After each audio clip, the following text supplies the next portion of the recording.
guys, welcome to our YouTube channel Code Orbit. In this video, we can talk about do while loop in C Sharp.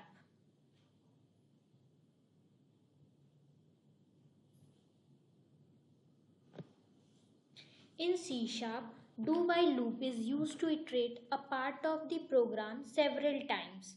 मतलब इन C Sharp में क्या होता है, do while loop को हम use करते हैं use to iterate a part of the program several times, मतलब बहुत सारे टाइम्स हम क्या कर सकें, उस डू वाइल लूप को इटरेट कर सकें. If the number of iteration is not fixed and you must have to execute the loop at least once. अगर आपकी जो नंबर ऑफ इटरेशन अगर वो फिक्स नहीं है और कम से कम आपका जो डू वाइल लूप होगा वो आप कम से कम एक बार तो आपका चलेगा. It is recommended to use do while loop. मतलब अगर आपको अपने उसको एक बार चलाना है प्रोग्राम को तो डू वाइल लूप का यूज़ करो. वो क्या करता है, एटलीस्ट वंस, एक बार तो चलता ही चलता है. The C sharp do while loop is executed at least once. अब इसमें भी देखो, आप देख रहे हो सेकेंड लाइन, सेकेंड जो पॉइंट दिया है कि सी शार्प में क्या होता है, जो डू वाइल लूप होता है वह एग्जीक्यूट करता है एटलीस्ट वन, कम से कम एक बार तो चलेगा. Because condition is checked after loop body. क्या करेगा, वो एक बार चलेगा और लूप कंडीशन चेक करेगा लूप बॉडी की. ठीक है, condition is checked after loop. अब हम देखते हैं इसका सिंटेक्स क्या होगा डू वाइल लूप का. तो डू लिखेंगे, करली ब्रेसेस लगाई और हम डू के अंदर पूरा कोड लिखेंगे. फिर करली ब्रेसेस को ऑफ करेंगे और वाइल लिखकर हम वाइल के अंदर क्या देंगे, कंडीशंस देते हैं और सेमीकोलन लगाते कंडीशन देकर. अब फ्लो चार्ट देख लो आप इसका. तो फ्लो चार्ट क्या होगा इसका, तो देखो फ्लो चार्ट में क्या होगा, डू आपने इसकी स्टेटमेंट लिखी, अगर ट्रू है मतलब अगर स्टेटमेंट आपकी कंडीशन ट्रू है तो वो फिर से जाएगा, फिर से डू लूप मतलब डू में जो भी स्टेटमेंट है उसको चेक कर, मतलब फिर से उसमें कंडीशन में चेक करेगा कि वो ट्रू है कि नहीं. मतलब स्टेटमेंट अगर आपकी कंडीशन ट्रू होती है तो वो फिर से डू के पास जाएगा और फिर रन होगा. और अगर आपकी स्टेटमेंट जो है उसकी जो कंडीशन अगर फॉल्स होती है तो वो एंड हो जाएगा यहीं पे. तो आई होप आपको इतना समझ में आएगा. और आइए हम आगे अब चल के देखते हैं प्रोग्राम के थ्रू कि हम डू वाइल लूप का प्रोग्राम कैसे करेंगे और प्रोग्राम में उसका यूज़ कैसे करते हैं. तो मैंने अपना माइक्रोसॉफ्ट विजुअल स्टूडियो 2022 ओपन कर लिया. उसके बाद मैंने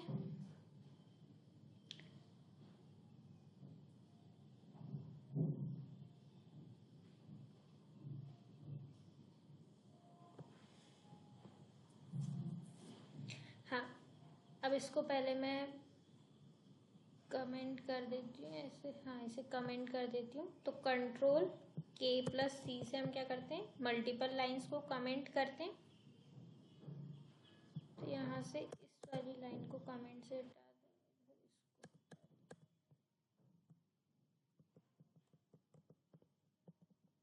हाँ, तो अब हम क्या लिखेंगे हमारे प्रोग्राम में, यहाँ पे हम लिखते हैं, इसको भी मल्टीपल लाइन कमेंट्स से हटा दो.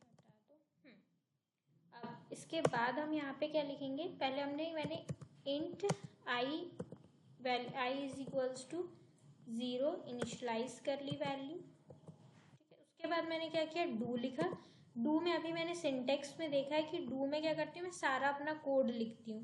तो मैं डू में सारा लिखूंगी और वाइल के अंदर मैं क्या करती हूँ, सिर्फ मैं अपनी कंडीशन लगाती हूँ. तो देखो डू लिखा, डू के अंदर मैं अब मैं क्या करूँगी, कंसोल डॉट डू के अंदर में मैं क्या करूँगी, console dot read line, console dot right line का यूज़ करूँगी. कंसोल डॉट राइट लाइन करेंगे तो मुझे क्या है, आई की वैल्यू प्रिंट करूँगी. ठीक, मतलब आई की वैल्यू प्रिंट करवाऊँगी. उसके बाद मैं क्या करूँगी, कंसोल डॉट राइट लाइन लिख रहा है, आई इंक्रीमेंट करूँगी इधर पे.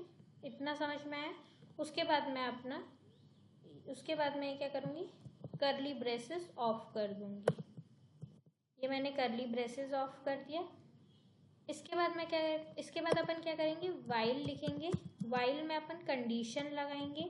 तो वाइल में कंडीशन लगाई, i less than equals to 10, i less than equals to 10 किया मैंने, और उसमें i less than equals to 10 किया और सेमीकोलन लगाया.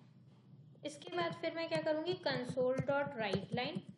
कंसोल डॉट राइट लाइन के अंदर में मैं लिखूँगी कि अगर मेरा ये कंडीशन फॉल्स होगी, अगर मेरा ये जहाँ वाइल की कंडीशन अगर मेरी ये फॉल्स होगी तो ये चीज़ चलेगी.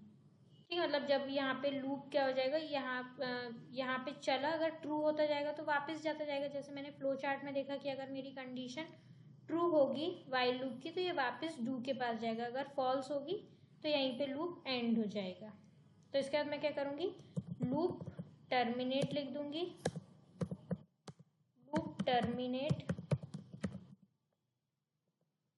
अब यहाँ कर ब्रैकेट ऑफ कर दिए और अब देखो यहाँ पे मेरे प्रोग्राम में कोई भी इशू नहीं है, तो नो इशू फाउंड लिखा गया। अब मैंने अपने प्रोग्राम को सेव किया और यहाँ से रन करा।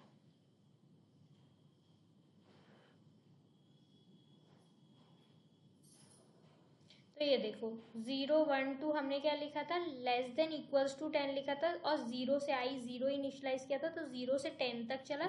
उसके बाद मेरी वाइल की कंडीशन फॉल्स हो गई, तो ये क्या हो गया, लूप टर्मिनेट। मतलब 10 के बाद जब हमने 11th बार में उसको चेक किया तो क्या हो गई, वो कंडीशन मेरी फॉल्स हो गई, क्योंकि मैंने लेस देन इक्वल्स टू 10 ही दिया था।